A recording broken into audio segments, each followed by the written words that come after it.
fuimos a vivir a Vitoria, porque ya andaban un poco detrás de Goya.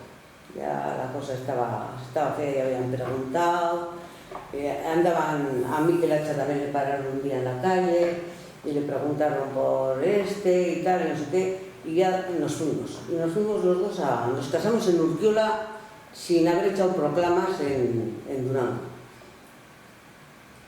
Un día a las 11 de la mañana así, que fuimos media docena. Y nos fuimos a Vitoria. Y en Vitoria, pues Goyo empezó a trabajar unas horitas, así de tapadillo, en Amurrio.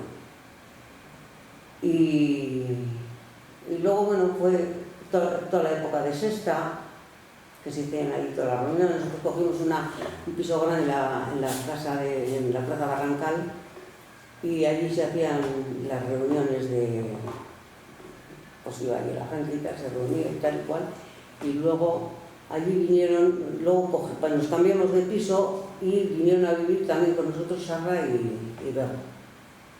Sarra es Imanol Olavarría y Bego Olea. Y vivían otros dos liberados también. No me acuerdo ni de los, porque tampoco nadie sabía los nombres de nadie. Eran de lo que ya se llamaba el Frente Obrero, me imagino, ¿no? Sí, Acción Obrera, se sacaban unos pasquines, unas tabillas y eso por esto.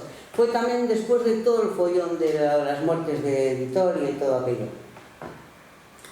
Y de allí estuvimos en Vitoria pues un año, así, en los dos pisos 2 años así.